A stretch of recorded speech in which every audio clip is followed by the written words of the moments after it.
Very good afternoon to you all from South Africa. Quite a cold, crispy South Africa. Over these last, I feel like there's a cold front that has come at us since a day ago. So last night was our first night of burning a fire and staying warm around the fire. But for some of you in other parts of the world, you might be saying, "Ah, come on, man, your South Africa can't be that cold." But for folk who've actually visited us around May, June, July, our cold can be quite hectic.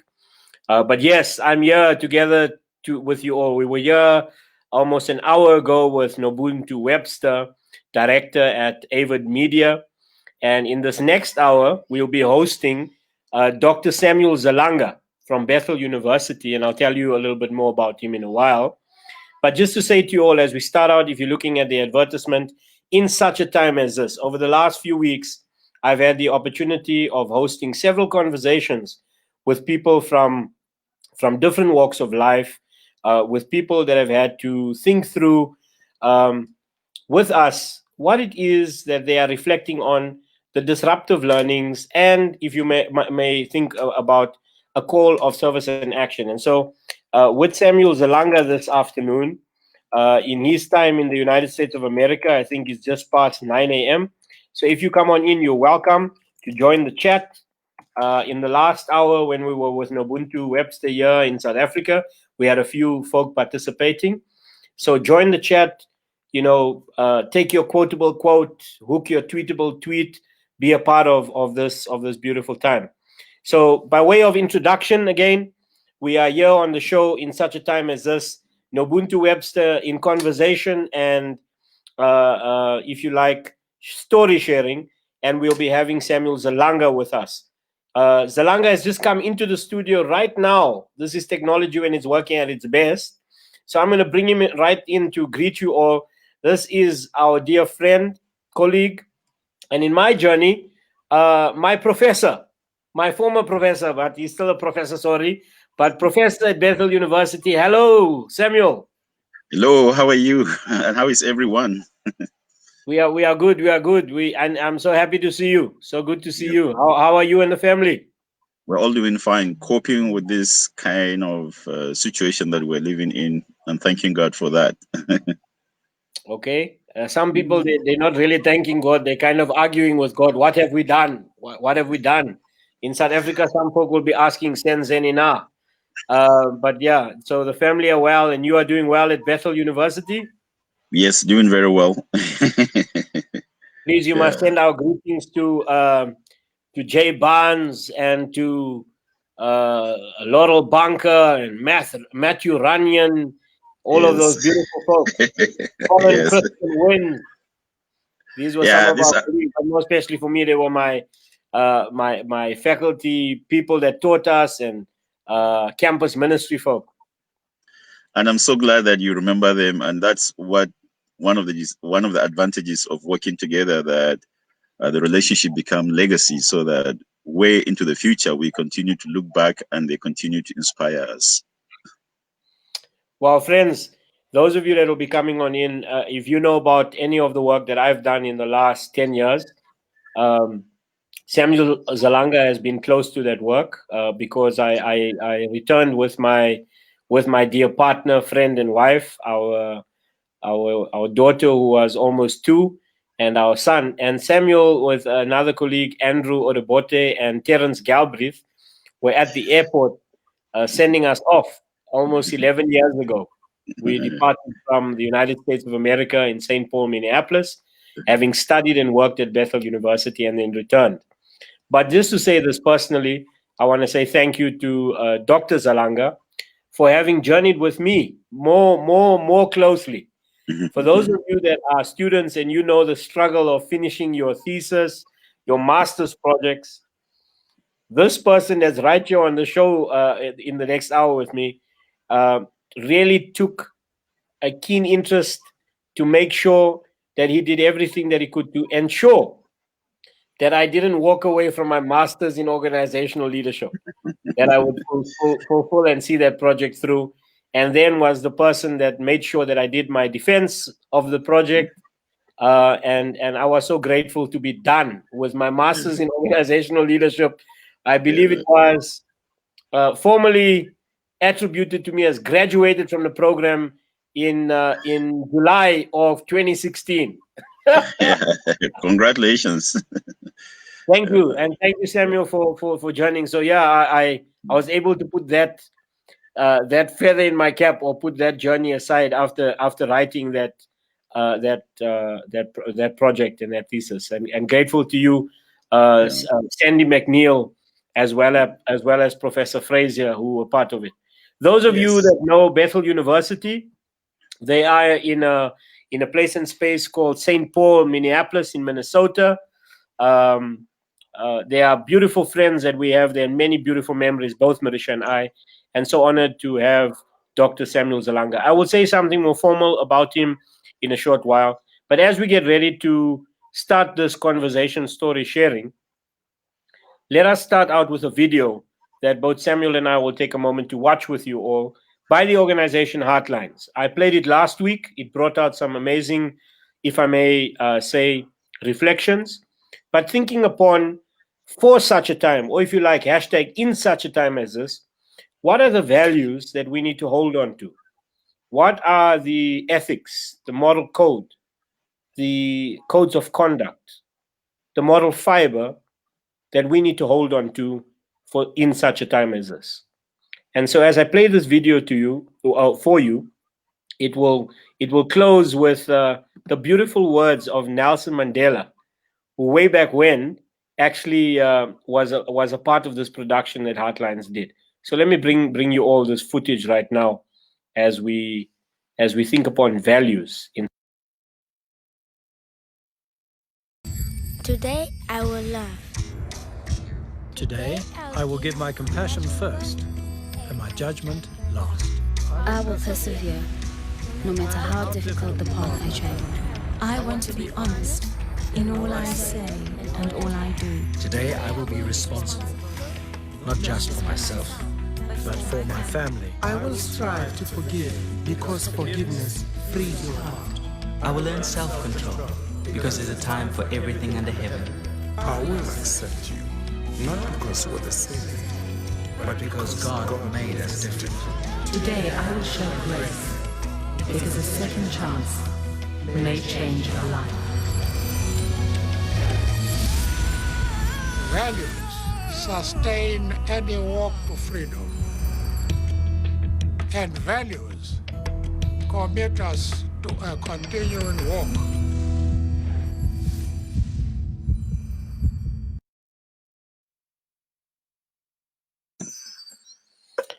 Wow, values sustain any walk to freedom, and values commit us to a continued walk. Thank you to Heartlines for those beautiful pieces of video that we are allowed to use for national discussion, global discussion. Today, if you're online, I'm here with Dr. Samuel Zalanga from Bethel University, professor of sociology. Two viewers are with us. I want to say to you all and those that will come, viewers, please bring your voice into the conversation. You're allowed to make your comment, ask your question. If we can't get it all done with, but just to say, by you putting out your voice, it will allow us to strengthen the conversation. As we close this, thank you, Oniyima Oguchukwa. Welcome, Prof. I believe they know you. So yes, Oniyima Oguchukwa, please add to the conversation as well. But welcome. Those of you that see this gentleman with me, I want to just take a moment to give introduction to our colleague by way of a formal kind of recognition of Samuel Zalanga. For me personally, those of you that have tracked some of the work that I've done around organizational leadership, inclusion, diversity, he actually knows my thesis and final project inside out, because the person that is sitting with us read it, if I can say, from pillar to post, from back to front, and considered it in light of my work and what it is that I was about. Samuel Zalanga remains a passionate, committed sociologist. His work and artifacts have led him into international scholarship, and he pursues his focus around social justice, inclusion, and looking at a world where sociology can make impact in people's lives, in people's thinking, and the social definitions within our everyday world. He currently is Professor of Sociology at Bethel University. Dr. Zalanga, again, a formal welcome to In Such a Time as This. Thank you very much. I appreciate that. Well, Samuel, just by way of us just being together, please give us some feedback of what's going on right now in your country's context. Our main overrider is In Such a Time as This. How is your country doing? How is the state doing? I know you have two countries in a way. One, your home country, Nigeria, which is, the country of your birth, and in many ways, some of your beginnings of your academic journey and your practice journey. And then also you've been in the States for several years. But please give us a read on as a leader, as an academic, as a practitioner in your work. How are you viewing this time, even now as you sit in St. Paul, in Minneapolis, Minnesota? Well, there are two ways to think about this. One, just to think about the United States as a country, and then the other is to think about the state of Minnesota. Let me start by the state of Minnesota. I believe it was on Memorial Day. Somebody sent me an email because I woke late into the night, and I read the email and I found out that one black man died in a very terrible way in Minneapolis because one of the police officers just put his knee on his neck, and the man couldn't breathe very well. And at some point, when they took him to the hospital, the person really died. Now, I'm making comment about this not simply because I am a black person or a minority person, but normally when I teach my classes, I begin by asking the students to bring the answers to these two questions. What does it mean to be human, and what do we owe each other as human beings? So my main concern is, how could another human being treat another human being like that? I am not against the role of law enforcement agents, but are there no guidelines in how they should relate to other people? And you remember what happened in the state of Georgia, where this other guy was also killed in a manner that is very, very unacceptable. So this is what is happening in the Twin Cities, Minneapolis, St. Paul. Many people are really very concerned about this. And the concern is not just about just the life of the person, but also this whole idea that we live in a complex society, multicultural society, but sometimes some of us do not have a guarantee of their welfare. So that's one way to think about what is happening. The second is what is happening with the coronavirus. I think whenever I think about the coronavirus pandemic all over the United States, what comes to my mind is that in a neoliberal global economy, in an economy where the market is the driving force, there are several ways human beings can feel secure.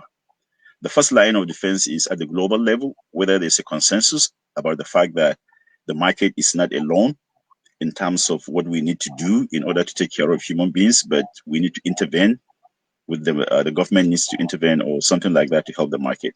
So if there's no consensus at the global level, then the next line of defense you have is your nation. Are there policies in your nation that help to defend or to be a buffer to the life of an ordinary citizen in the country? And as you know, many of the countries have moved any kind of protection for the poor. And so at the national level, it's a debatable issue. And then the next line of defense is your state. Which state do you live in? Does your state has some policies that help to serve as a buffer in case you happen to find yourself in an unfortunate situation? If your state doesn't have any policy or doesn't have good policies in that respect, then the next line of defense is the organization you lead. If you work in an organization and the organization has some policies or whatever protections that can help you cope in this kind of challenging period, it's a great difference. If the organization doesn't have anything and you are not part of any organization, your next line of defense is your community, whether it is the church or your mosque or any religious organization. This community organization can really, really help in serving as a buffer so that when people are in difficult situations, they can help. If the community is not there, there are no community organizations that are viable and effective, then your next line of defense is your family. If you happen to come from a family that is well-to-do, They can come around you, support you, and all those kind of things, right? If the family is not there, you don't have a family that can provide that support, you are on your own. Human capital. If you don't have any skill that the global economy or the market economy seems to be interested in you, you just become what some economic geographers call surplus people. These surplus people exist, but the economy just doesn't care about them, and you can just ignore them because they don't buy anything, they don't have any skills, they don't produce anything of value. And today, what this crisis has clearly indicated in the United States and globally is that we have to think seriously about the kind of institutional arrangement we have that can protect the human dignity of all. So that's the brief comment I want to make in that respect. Well, I'm going to build right into that, because here we are seeing in our line of defense. We are grateful in South Africa, just by way of you having the update with us from our side as well, Samuel, as global communities meet today. Also, thank you to Isti Fanas Aiki, saying he knows Samuel Zalanga from the Federal University of Gashua, Yobe State, Nigeria. Though I'm currently in South Africa University in Pretoria. Hey, you're in my home country, Stefanus. So thank you for being here. Always like listening to Professor. It keeps me motivated. Awesome having you. But as we listen and engage in this conversation, story sharing, Samuel Zalanga brings to us these lines of defense and the description of surplus people. We have many surplus people in our society, people that have been, in a way, surplus even before there was COVID-19 and Corona. Last week, when we were in discussions with some colleagues around issues of anti-racism, racial justice, people said we should have been flattening the curve, the economic injustice bell curves that have existed, that have set into play, that our societies are filled with those of the haves and those of the have-nots. Samuel, as we are thinking in South Africa in the space, in some way I'm grateful that my life has access to organizations that are doing amazing work. And so we have lines of defense. And when you use that terminology, for me, even the organization that I just played the video of, Heartlines can position itself as a line of defense for people. The South African Council of Churches, who's been giving information, making sure that when the president speaks in English to the country, wear your mask, it's that information is disseminated in the 11 official languages of our country, so people can be aware, that they can understand that the language of their heart and their mind and their consciousness is embedded in the communications that are sent out. And so I'm grateful for some of the line of defense that we see in the national. I'm also grateful for organizations that are acting responsibly. But there's also places and spaces that act irresponsibly. And so while in South Africa we are grateful for some of the responsible activities, some of our organizations, some of our lines of defense, in the complex manner in which one can look at it, hopefully that isn't a top down. But I have to say, in my own account here, Samuel, when March 15th, the announcement came that our lockdown in South Africa would take place on March 26th. I'm grateful for communities that came into action, like community action networks, that we call them, around food security. The Solidarity Trust in South Africa that raised up, I think, about 45 million rand to secure food security. Now, one then must also be aware, as you have always raised with us in our sociology of development learnings, be careful even for trickle-down effect, because one can create storehouses of well-being, but how does this get to the people?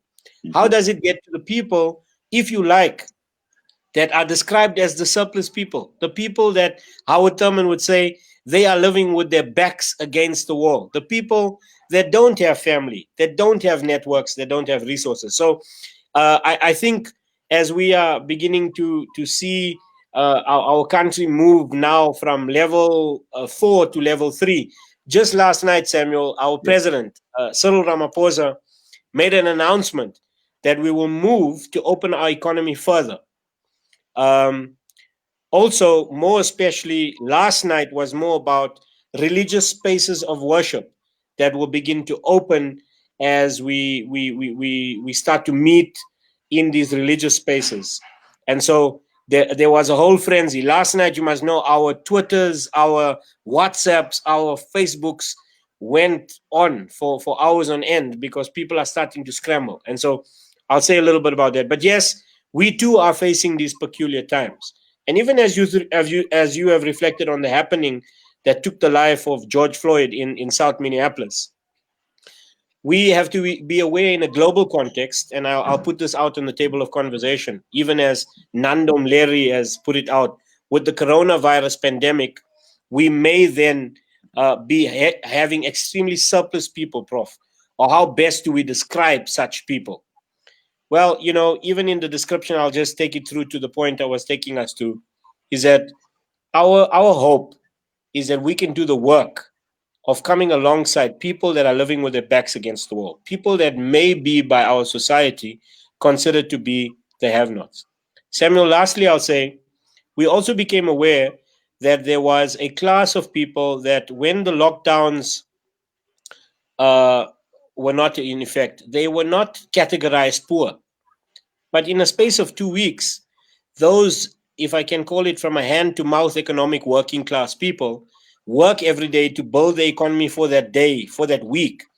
When our economy shut down, those people were affected, and affected in the negative sense. Economic lockdown meant for them that they couldn't work, they couldn't feed. And so while we have in South Africa our impoverished people that have been there even before COVID-19, we see an emerging number of people that are starting to fall in the category of the impoverished, even now within the 2 months. So, these realities that we are facing are at play, and we needing, like Samuel Zalanga, as you've just stated, we needing to have lines of defense arise within our context to make sure that we can help close the gap between the I and the other.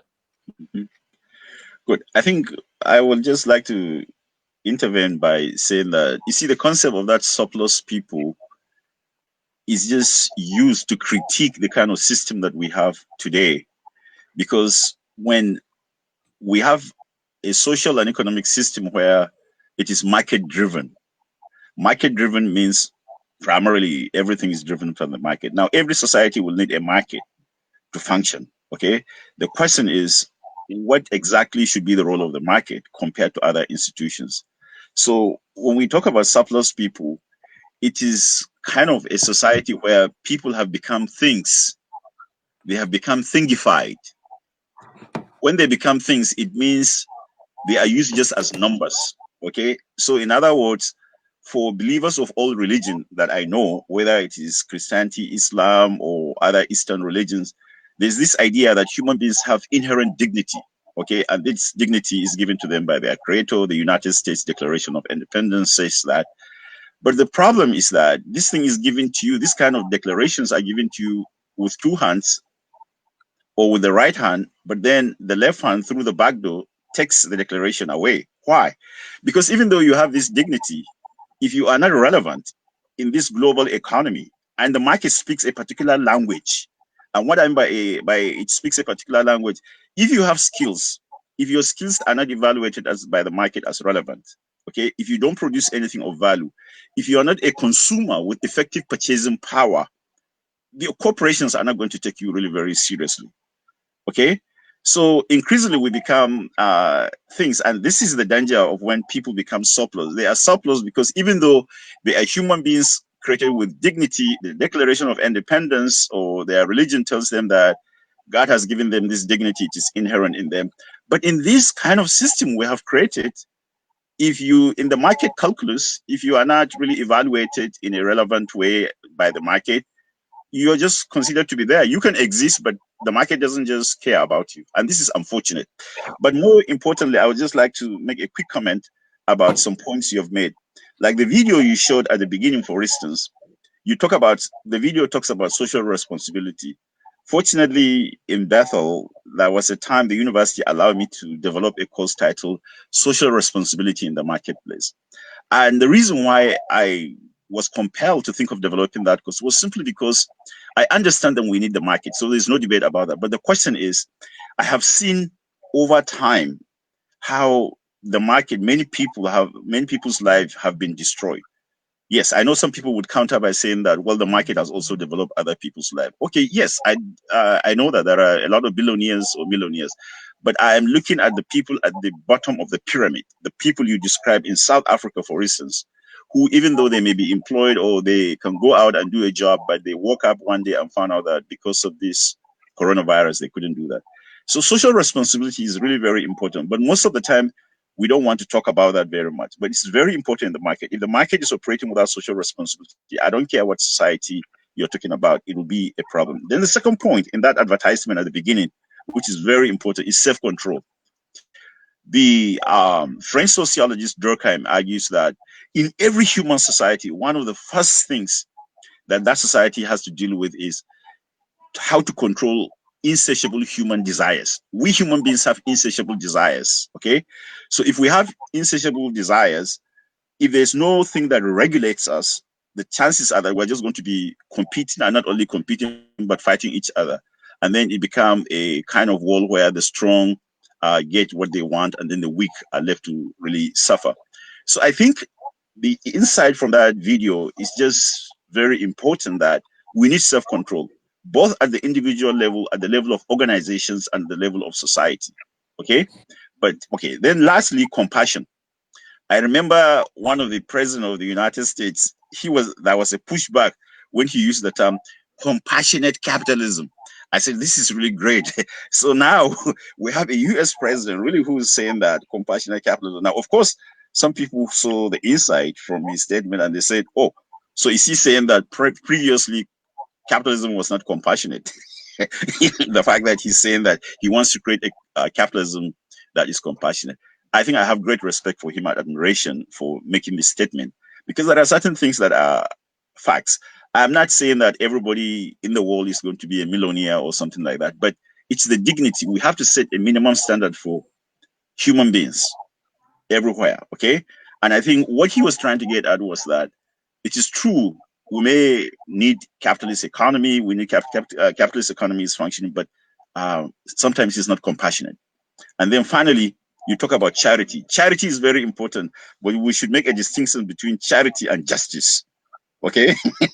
Let me give you one example. The former governor of the state of New York, Mario Cuomo, once gave a lecture that really inspired me.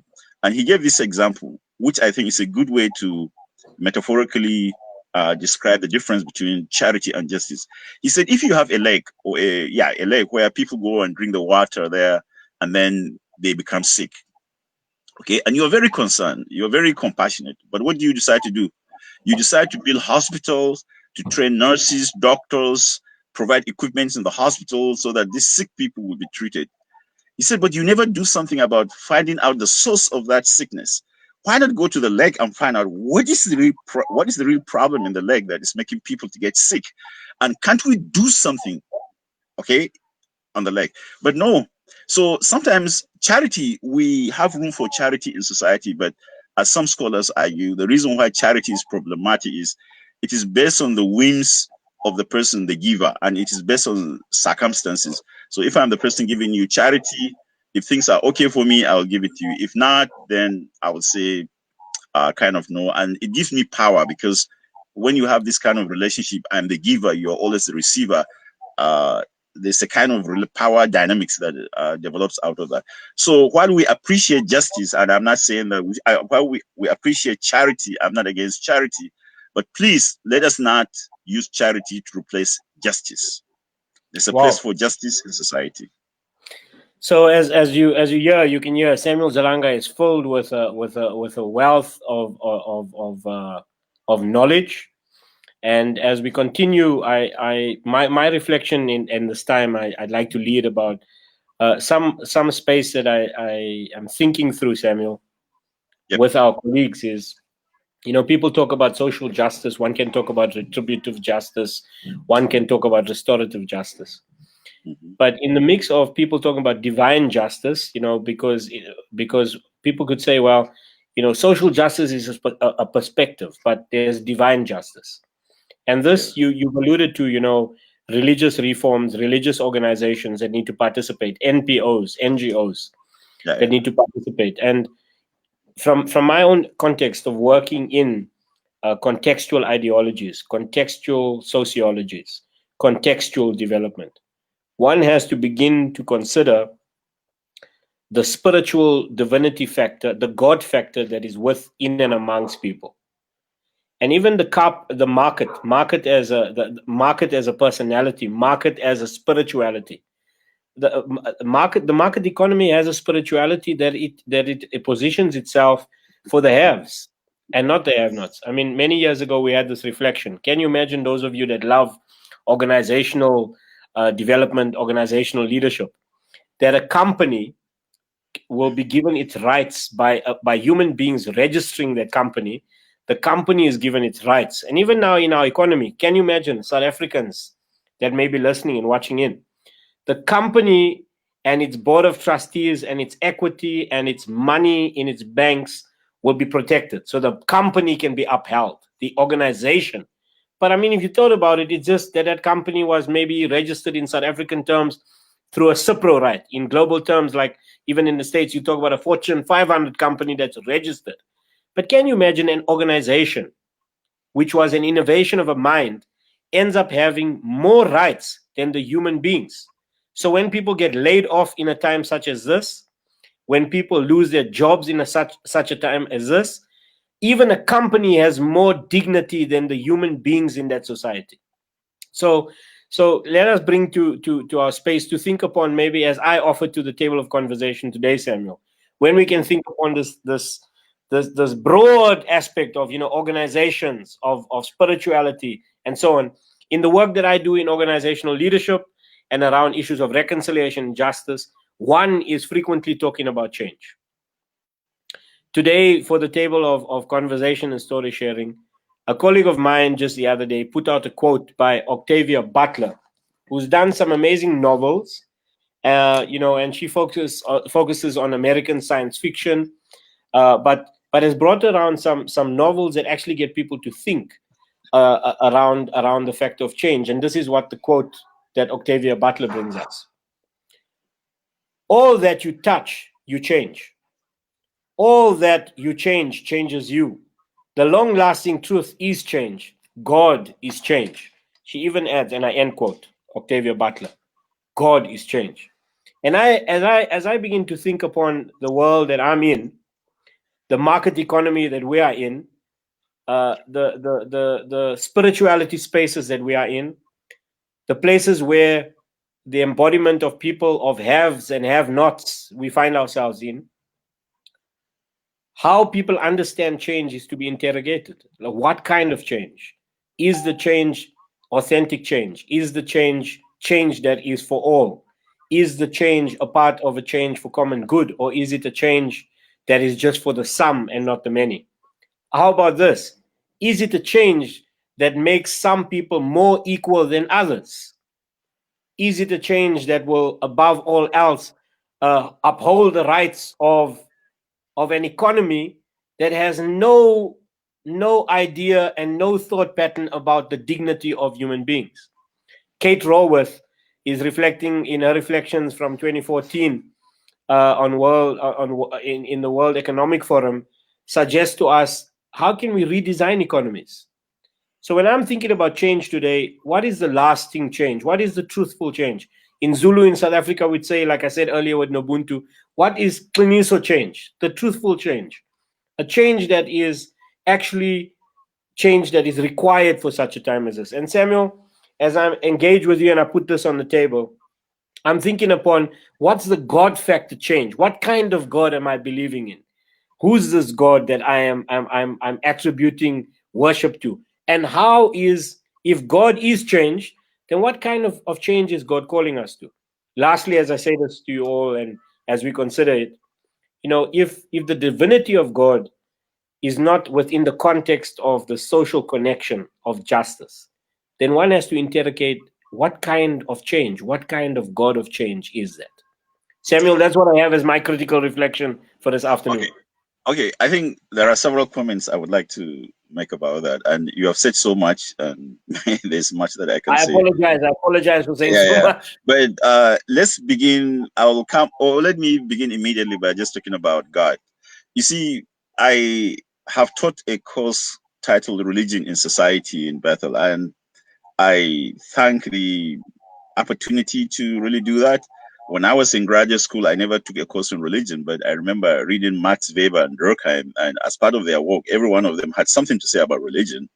So when I came and I was given this opportunity to teach the course, I remember my department supported me, and I went to the University of Minnesota and just look at the journals published for the past, I think, 40, 50 years of the scientific study of religion, one by one. I remember in Wilson Library, just trying to see what are the key articles that were published that brought some significant change in thinking about religion. And here's the point I just want to make in relation to that. From time immemorial, people have had some conception of God. And even today, people still have conception of God. The greatest war we have today in the world is not among people who believe in God and people who do not believe in God. But the greatest war we have, the greatest war or disagreement we have today is among people who believe in God, but they don't exactly mean the same thing with God. Okay? And this is where how people understand God can have significant influence on how they think and how they act. I remember, for instance, the Bishop Desmond Tutu was being interviewed in one documentary film called Nobility. And then this guy, the interviewer or the journalist, was from the United States. And he asked Bishop Desmond Tutu the question that was presumed that God was a Christian. And then Bishop Desmond Tutu asked him, well, the history of Christianity is like 2,000 years or so. So what was the religion of God before Christianity? And I remember in the documentary, the journalist was caught unawares by such a question or something like that. Okay.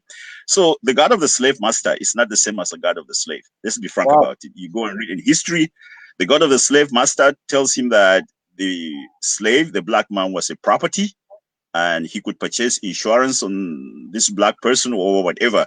You know, you have your own history in South Africa. You experience that in other parts of Africa. We had the history of colonialism. And then here in the United States too, you remember the past history of the country during the antebellum South. So the point I'm trying to just make here is just that how people understand God is very important. The slave, however, the God that he worships or she worships tells him or her that you are a human being with dignity. I created you in my own image or something like that. Okay. So you have dignity and all those kind of things. So these two gods, if they were the same God, then that God is kind of conflicting within himself. Because on the one hand, he tells one of the human beings, you can own the other person. And then on the other hand, the same God is telling the other person, no, I created you in my own image and you have inherent dignity or something like that.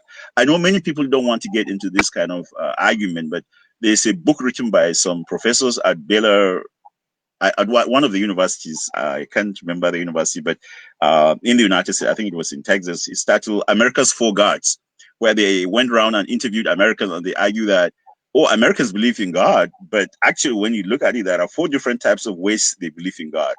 And this is really very important. So the kind of God I believe in or you believe in affects the way I think, the way you think, and the way we act. So we should not take that for granted. The second is the market. For those listening to this program that are Christian, actually, it is fascinating sometimes when you look at the way neoclassical economic theory talks about the role of the market, the way the market takes information. Okay, the market is more intelligent than any one particular organization. It's more intelligent than the government. It accumulates this information, and this information shapes people's decision in terms of demand and supply. If you study it very carefully, you would come to the conclusion that for those that are Christians, the role of demand and supply in neoclassical economic theory implicitly almost replaces the role of the Holy Spirit in the life of a Christian. Wow. Which is really, yeah. Okay. Now, what do I mean by saying that? I'm not saying that economists have said that, but if you look at the logic, okay, because for instance, if I'm going to participate in this program with you, if I am a serious religious person, I will probably pray about it. Lord, help me do this or whatever. But the law of demand and supply would say, what is the cost and benefit of participating with said NICA in this program? Are you going to get something out of it? If you are not going to get something out of it, just move on, you know.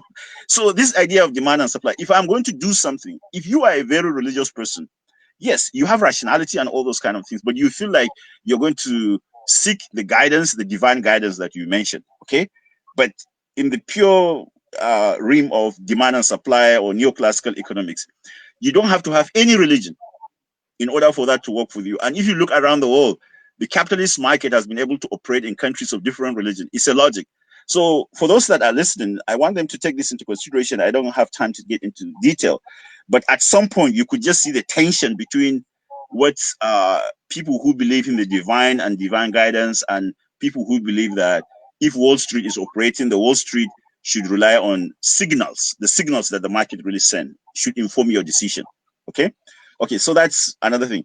The other thing that I want to say is just the point made by Harvey Cox. I think there's an article he wrote, and there's a book that also he wrote about this, The Market as God. And then there's another book written by another person who titled it, this book is on Africa, actually, The Market Tells Them So. Okay. Okay. So when people are going to make decisions, where are they going to look for guidance?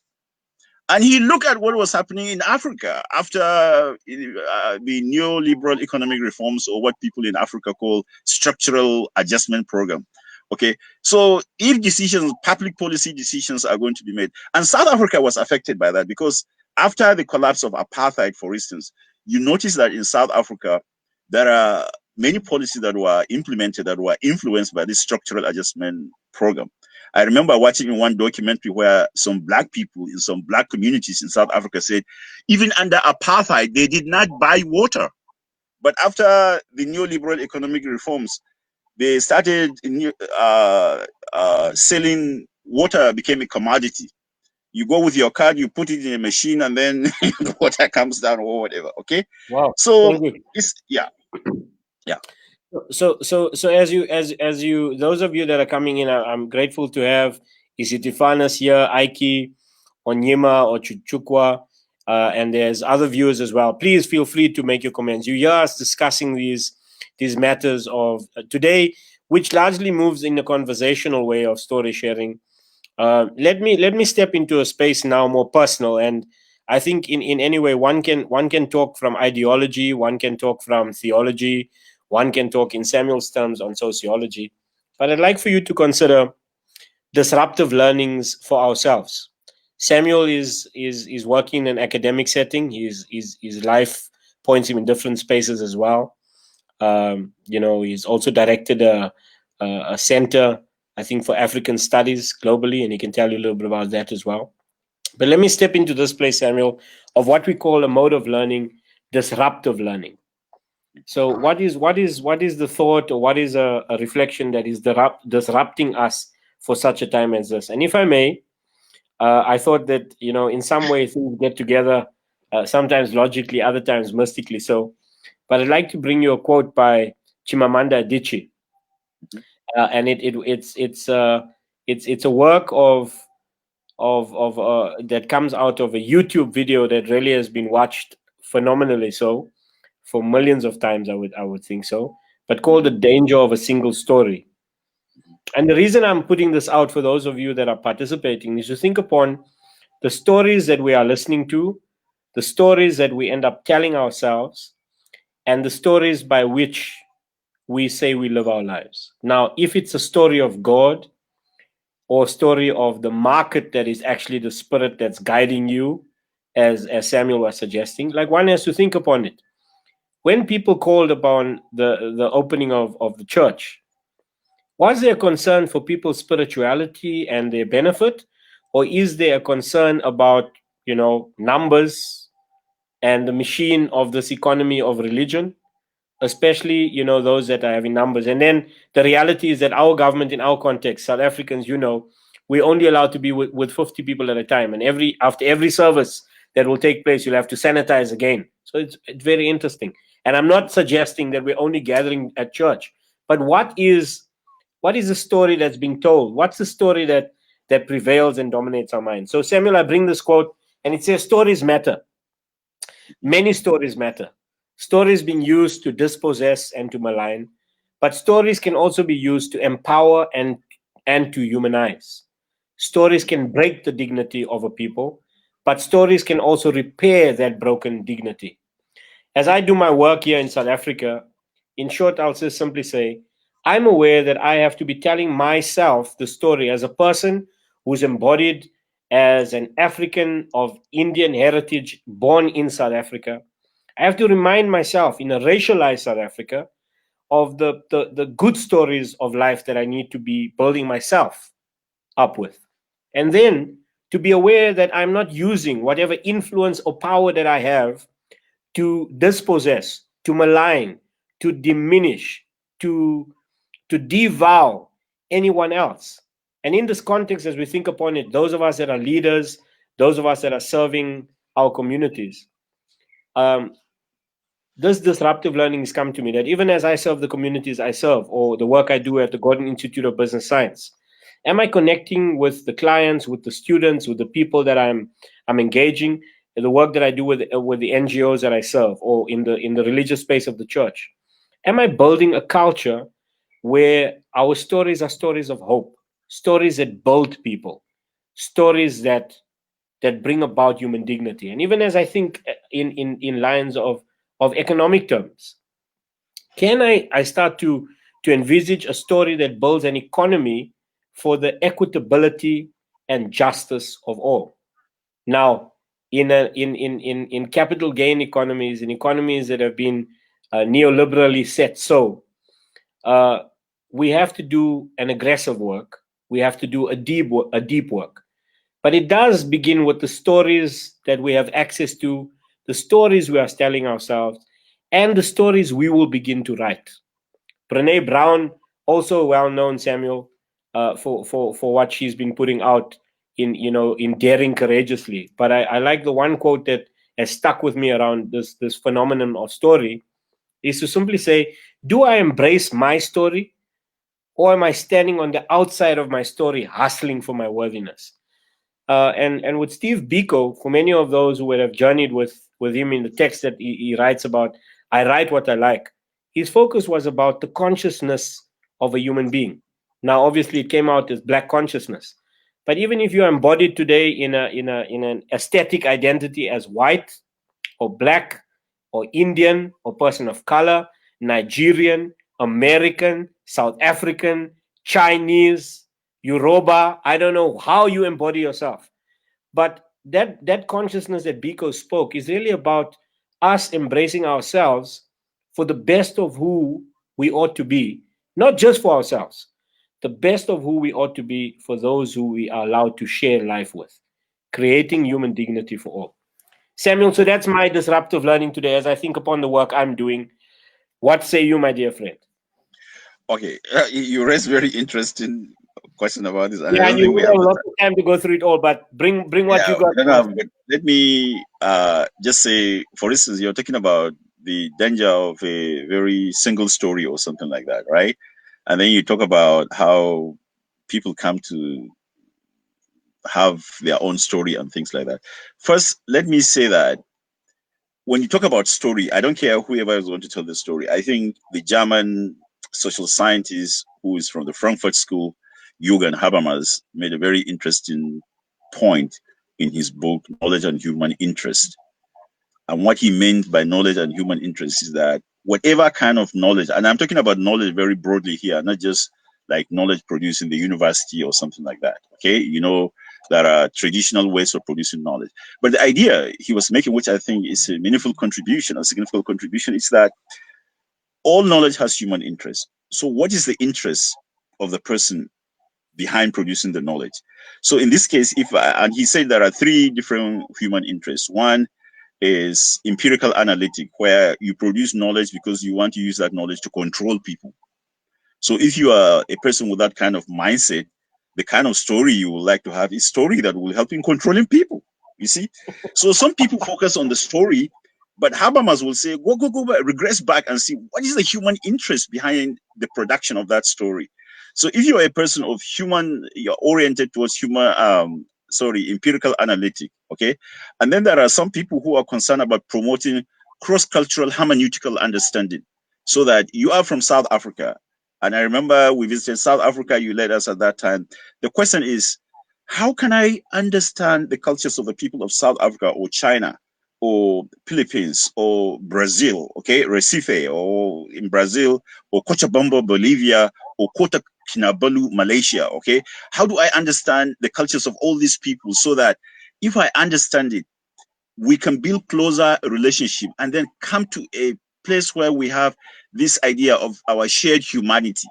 So that's the kind of human interest behind some people's scholarship. And I think in the Western world, there are people who have done that. It's not every scholarship in the Western world that is biased against people in the developing world or whatever, okay? And then the last kind of human interest is critical, okay? This critical are concerned with emancipation and human liberation. So there's a way when people engage in knowledge production, and in this case, if they are telling a story or constructing a story, what is going to be like the sacred canopy? Okay, because every story has to have a plausibility structure. This is what Peter Berger would say. In other words, for people to believe what you say, there has to be something that makes it plausible or something like that. And this is contextual, as you have said. So, for instance, something may be plausible in one part of the world, but if you take it to another part of the world, people will not give it a minute. Okay, a minute. So, for instance, in some churches, maybe somebody will say, they will stand up and just say that God told them everybody should give them this amount of money. But I don't think in some parts of the United States, if you do that, some people will listen to you, okay? Because there is no plausibility structure there. So the point I'm trying to make here is that while I agree that the kind of story people tell is really very, very important, but we have to look at the kind of plausibility structure, okay? Or we have to look at the human interest, as Habermas would say. What is the human interest behind that? So that's one way to respond to that. The other way to respond to that, if I have a story and you have a story, we have to ask ourselves, how do I, Samuel Zalanga, come to understand who I am? Okay, you understand the point? How do you come to understand who you are? Okay, it's very, very important because how I come to understand who I am will influence the kind of story that I tell. And what if there's a mistake in the way I come to understand myself? It means that mistake is going to shape the kind of story that I'm going to really say. And related to this, I think there's this hypothesis, Sapir-Whorf hypothesis, which says language is not just neutral, but language shapes our perception of reality. So if I am born in a society, I want to come to understand myself, I have to use the language. Now, if the language is biased against certain people, language can reflect social class inequality itself, right? Language can do that. So if I happen to come from a social class that is very kind of low or marginalized, don't be surprised the kind of language that is used to refer to people like me would be dehumanizing. And I may grow up in that culture feeling devalued. And I think when you study social classes or even ethnic conflict in Africa or even gender, you find out that there are ways in which language communicate inferiority to certain people. So my point here is, it's not just rush to talk about my story or your story. First, ask yourself, let me ask myself, what is my human interest? What is your human interest behind the knowledge? And I consider those stories to be knowledge. Second, how did I come to understand myself? Or what are all the factors that contributed to me understanding who I am? Okay? Because if there's something that goes wrong there in terms of how I come to understand myself, that would also shape the kind of story that I tell, and that can be distorting. So as you hear Samuel Zalanga and I, we are kind of at the table of virtual coffee today. I'm here having coffee with Samuel, and he's sitting in St. Paul, Minneapolis. I'm in L.A., otherwise known Lower Alberton in Johannesburg, South Africa. Yeah. But what stories are we building? What stories are we telling? What is the information that is informing our story? Olifile Masangane, pleasure hearing from Prof. Seth has been telling us about you. Yes, I have, and thank you for joining us, Olifile. As we think upon this, it's really that we open our lives to having more than one story, more than one voice. And so, even as we think upon it, as Samuel referenced earlier, can you imagine that you may be directed in your spirituality not by a divine justice that is about social justice, but it might be about a divine justice that is actually about greed. Yep.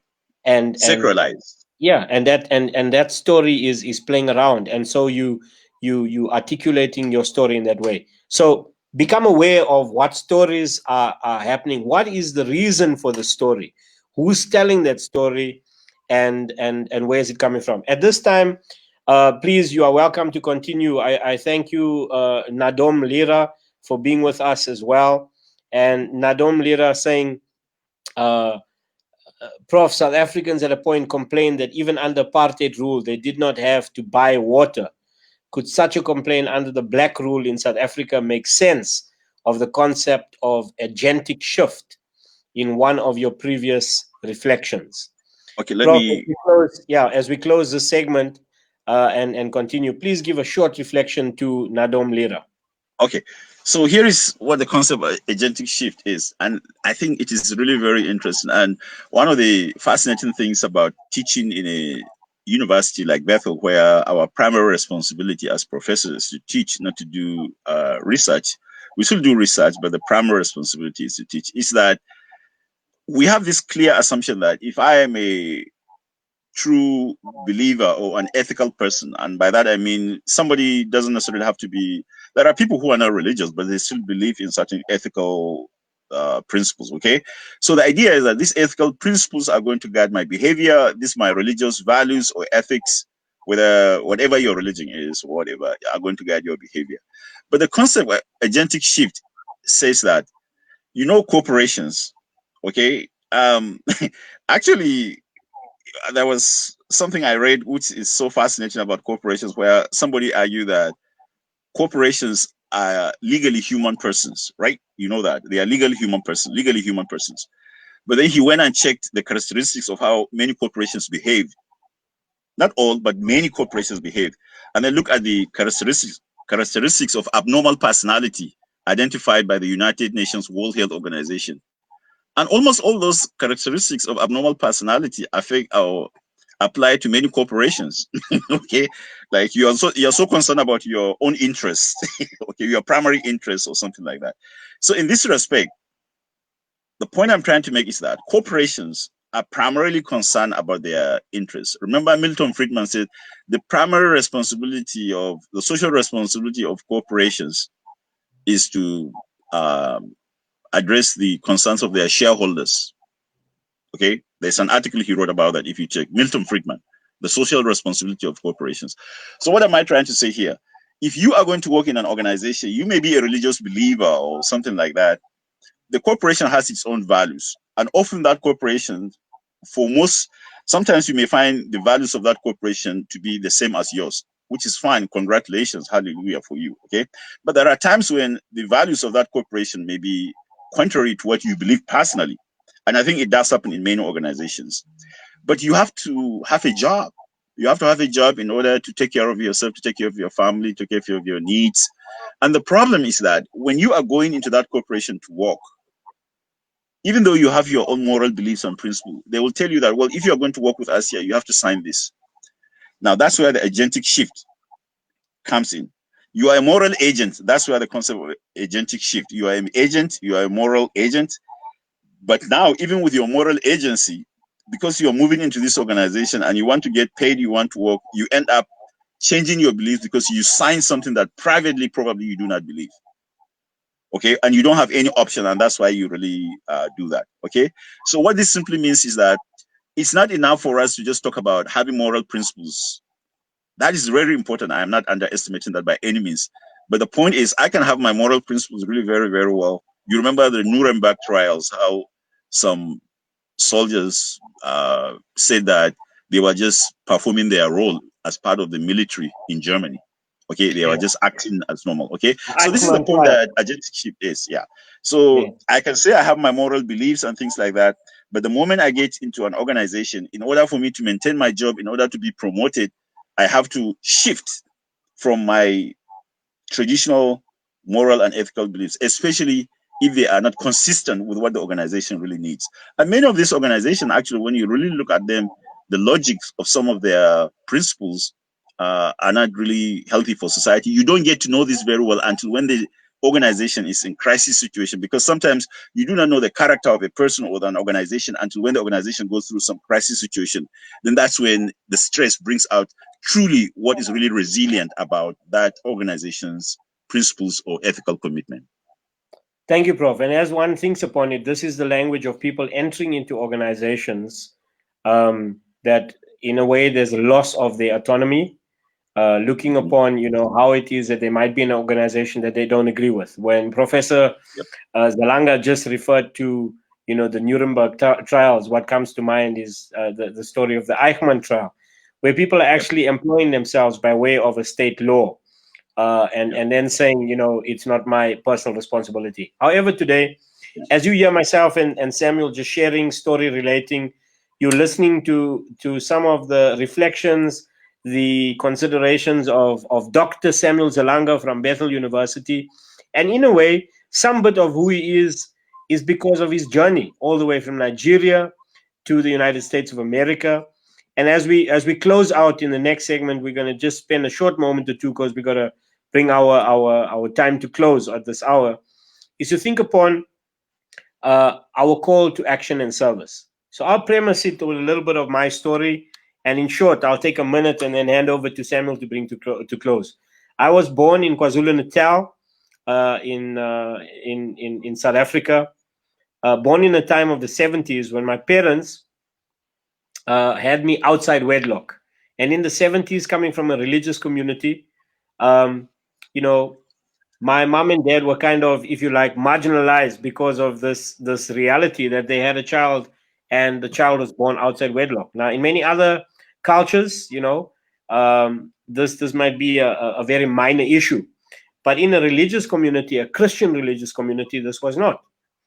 And a part of that, of me understanding that story and looking at where I've come to now, when I had this time of engaging my mom and my dad, Samuel, in my own story, I came to find out that there were people of different religion, people of different economic class, people of different race and culture that were actually part of the assisting of my family when their own family were not able or not willing to help them. Now, earlier on in the show, Samuel made reference, which I also kind of drew from, of people that are just treated as surplus people living with their backs against the wall.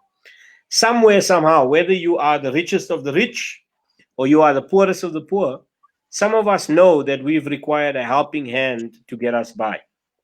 Today, as I think upon it, my call to action and service is, even as South Africans in some way return to their places of worship, may we have an open hand in thinking upon the all that will come, and the many people of different walks of life that will need our access. And so as I think upon it, I was humbled by the fact that my life is a cross connection of many people's kindness and generosity to my family.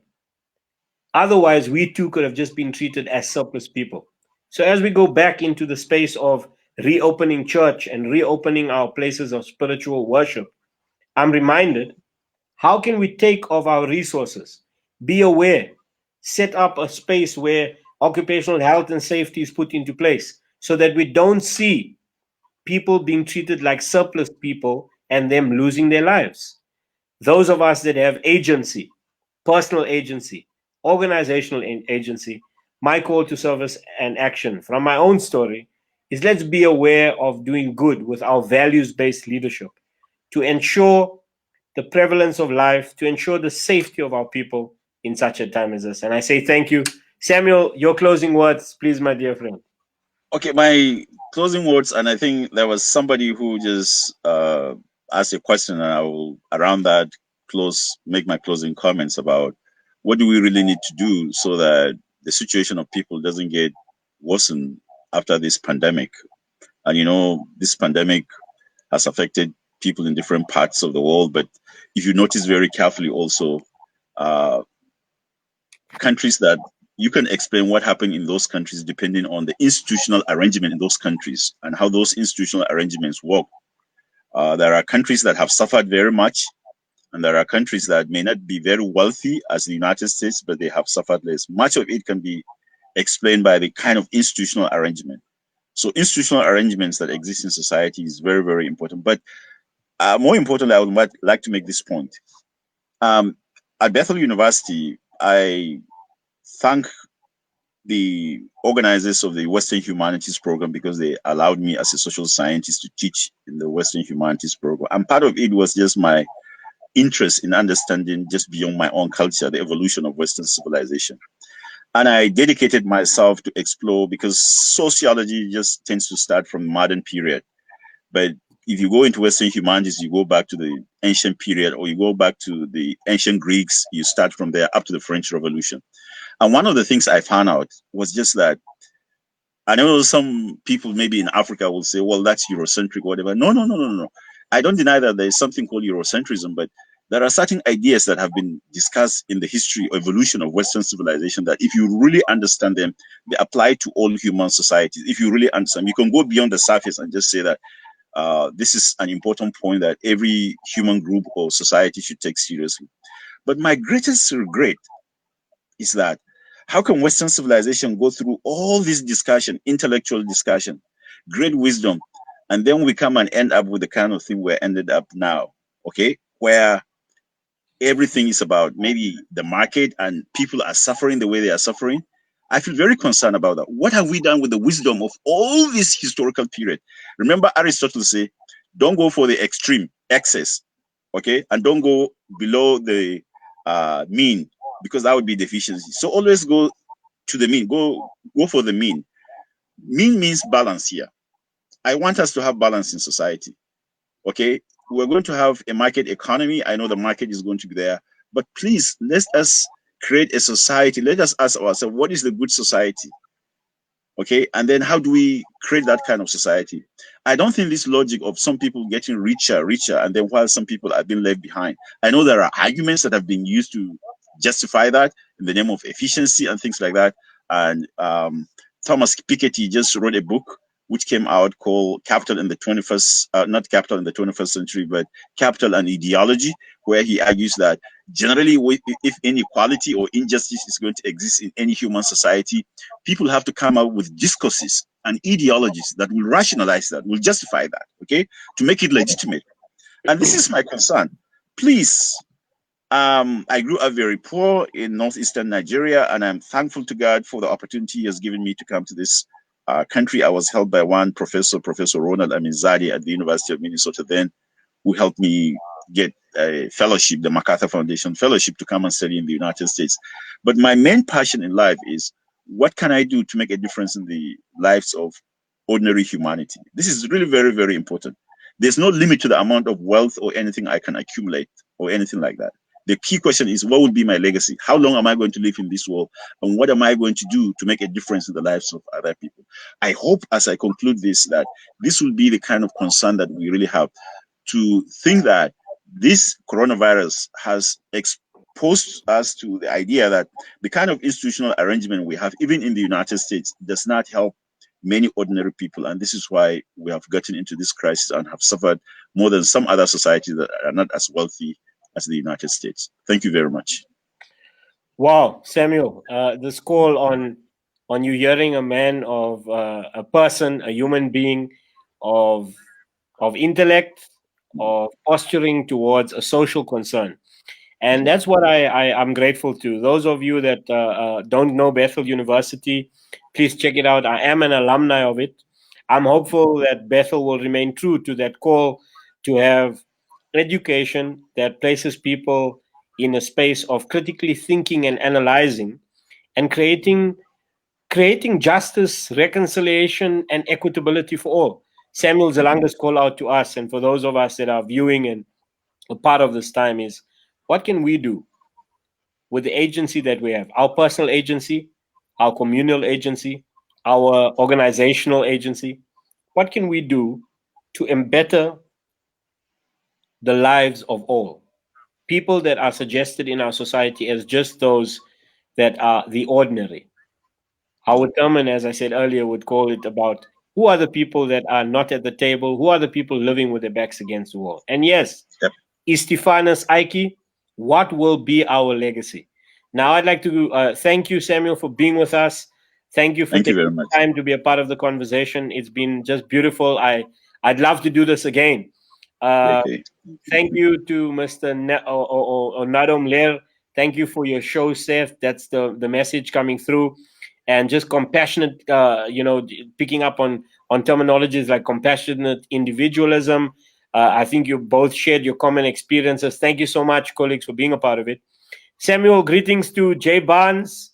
I know that there's an incumbent president at Bethel University. I'm hoping that Bethel University is going to do well into the future, even in such a time as this. Those of you that are in the States and even around the world, check out Bethel University. It's a place of my own academic work with people like Samuel, Curtis DeYoung, Karen McKinney, some amazing professors. I remember even Samuel as I close. Some of this justice around social justice. Karen McKinney led me in a paper where I reflected on the theology of poverty. Now, some of you that are in the world of Catholic churches, you would know about this. But it'd be important. Those of you that are in Protestantism, in Baptist churches, those of you that are in other religious spaces, what is your theology? What is your ideology of helping people? So I hope you've enjoyed this time. I'm just going to say thank you, and I'll let Samuel just say thank you and bye-bye. And then I'll close out with a video of a storytelling revolution that has reached 18,000 people in South Africa, where we are using story to close the gaps between the I and the other, to close the gaps between the haves and the have-nots, to close the gaps between a market economy of greed and gain. One of our colleagues, right here on the show, Edwin Arison, said, the world has enough for our need, but not enough for our greed. So that's my final words. I'm now going to let Samuel close out, and then I'll bring the show to close. Thank you, Samuel. Thank you. Well, thank you, everybody, for participating in this program. And thank you very much, Seth, for organizing this. I'm always inspired by what you do. Some people think it is only professors, it is only students that learn from professors, but I do not believe in the empty bucket philosophy. So I've been inspired by your ideas, your thinking. Even when you were a student, they were very challenging. You come back to your office thinking, oh, I need to think more about this. So thank you very much. Thank you, Prof. So as I close out, and even for Samuel to be aware of this, I've said this to me earlier, check out South African Council of Churches. This is a place that's giving great information. Even those of you that are planning to go back to your places of worship this coming weekend, I'd suggest to you, please make sure that your places of worship are ready, your academic institutions are made ready, that you're doing your proper safety and security checks. Why? We want to protect the human dignity and safety of our people in such a time as this. Friends, from us here in South Africa and from Samuel in St. Paul, Minneapolis, USA, thank you for being a part of the show. As we close out, I want to say thank you again to Samuel. Greetings to your family and to your colleagues as well. And bye for now. And then I will play this video that we're going to close out. And I love some of the work we've created here in South Africa. Today in a meeting, I said, it's amazing that we've had this campaign, not just be one person speaking to many, but a campaign that has engaged with people right across the country about the power of story. Hey, what's your story? Check it out. The world moves fast around us. Sometimes it feels like a blur. We pass each other and make judgments of each other constantly. You're doing it right now, seeing this woman across the street. We cross and recross, but rarely connect. We struggle to understand each other, so we don't trust each other. I know your name, but I don't know who you are. You know my name, but do you know my story? What would help us see beyond our perceptions? Story. Our stories are what make us human. Stories have the power to overcome our perceptions. Sharing a story isn't hard. It's a simple human act, connecting us deeper to people we already know. Reach out, ask, invite, then listen, truly listen. Stories have the power to overcome our perceptions. They help us understand. Ask, listen, tell. It's our way of building our nation. Heartlines has developed resources to help you on this journey. These resources will empower you to build understanding, trust, and reconciliation through personal storytelling. Imagine if we were part of a powerful wave of change, one story at a time. We all have a story to tell. What's your story?